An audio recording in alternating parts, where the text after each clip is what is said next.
സംസ്ഥാനത്ത് ചൂട് അസഹനീയമായി തുടരുന്നു. 12 ജില്ലകളിൽ യെല്ലോ അലർട്ട് പ്രഖ്യാപിച്ചിരിക്കുന്ന സാഹചര്യത്തിൽ സൂര്യാഘാത സാധ്യതയടക്കം മുന്നിൽ കണ്ട് കടുത്ത ജാഗ്രതയിലാണ് ജനങ്ങൾ. പകൽ സമയങ്ങളിൽ പുറം ജോലികളിൽ ഏർപ്പെടുന്നവരെയാണ് ഉഷ്ണതരംഗം ഏറ്റവും ദോഷകരമായി ബാധിച്ചിരിക്കുന്നത്. എം മുബാറക് തയ്യാറാക്കിയ റിപ്പോർട്ട് കാണാം.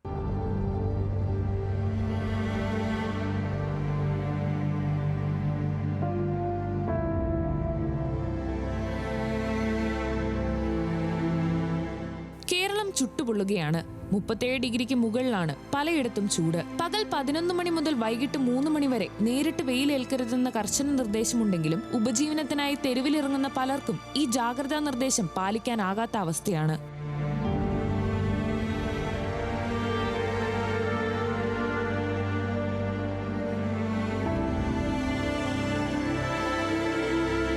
ഹെൽമറ്റിനുള്ളിലെ ചൂടും റോഡിലെ ടാറിൽ നിന്നുള്ള പ്രതിഫലനവും ഫുഡ് ഡെലിവറി നടത്തുന്ന യുവാക്കളെ തളർത്തുന്നു. കൃത്യസമയത്ത് ഭക്ഷണം എത്തിക്കാൻ വെയിലിലൂടെയുള്ള ഈ നെട്ടോട്ടം പലപ്പോഴും ഇവരുടെ ആരോഗ്യത്തെ തന്നെ അപകടത്തിലാക്കുന്നുണ്ട്. അതുപോലെ തന്നെയാണ് വഴിയോര കച്ചവടക്കാരും. വാങ്ങിയ പഴവർഗ്ഗങ്ങൾ വിറ്റു തീർക്കാനായി കനത്ത ചൂടിലും ഒരു പ്ലാസ്റ്റിക് കുടയ്ക്ക് കീഴിലിരുന്ന് കച്ചവടം ചെയ്യുകയാണ്. ഇവർക്ക് പറയാനുള്ളതും ചൂട് കൊണ്ടുണ്ടാകുന്ന ഈ ദുരിതത്തെക്കുറിച്ചാണ്.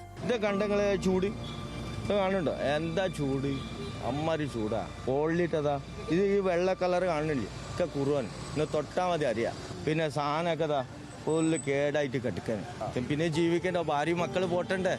അതിനല്ല നമ്മൾ വരുന്നത്. എത്ര കഷ്ടപ്പാടായാലും നമ്മൾ ജീവിക്കാൻ വേണ്ടിയിട്ട് ഇത് വിറ്റിട്ട് വേണം കുടുംബം ജീവിക്കാൻ.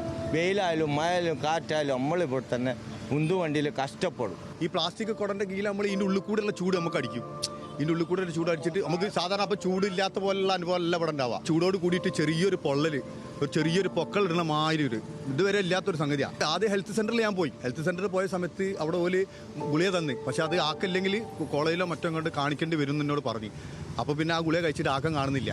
ഒന്നുകിൽ ശാരീരികമായിട്ട്, അല്ലെങ്കിൽ മാനസികമായിട്ട്, അല്ലെങ്കിൽ സാമ്പത്തികപരമായിട്ടുള്ള ബുദ്ധിമുട്ട്. പിന്നെ അതിൻ്റെ ഇടയിൽ ഈ കൊടും ചൂടും. നിർമ്മാണ മേഖലയിലെ തൊഴിലാളികളും ദുരിതത്തിലാണ്. വെയിലിന്റെ കാഠിന്യം സഹിക്കാനാകുന്നതിലും അപ്പുറമാണ്. ചൂട് കടക്കുമ്പോൾ നഗരവീഥികളിൽ ആശ്വാസമാകുന്നത് വഴിയോരത്തെ പാനീയ കടകളാണ്. കരിക്കും കരിമ്പൻ ജ്യൂസും തണ്ണിമത്തനും തേടി നിരവധി ആളുകളാണ് കടകളിലേക്ക് എത്തുന്നത്. ചൂട് വർദ്ധിച്ചതോടെ ഇത്തരം സീസണൽ കച്ചവടക്കാർക്കും തിരക്കേറി.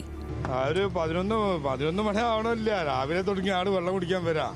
ഇന്ന് സമയം കണക്കൊന്നുമില്ല. ഇനി രാവിലെ 10 മണി തുടങ്ങും, 9 മണി 8:30 മണി തുടങ്ങും. അപ്പം തന്നെ ആള് വെള്ളം തന്നെ കുടിക്കാൻ വരുന്നത്. വേറെ പ്ലേറ്റ് സാലഡൊക്കെ കഴിക്കാൻ പിന്നീടാണ് വരാം. വെള്ളത്തിനാണ് ആൾക്കാർ കൂടുതൽ വരുന്നത്.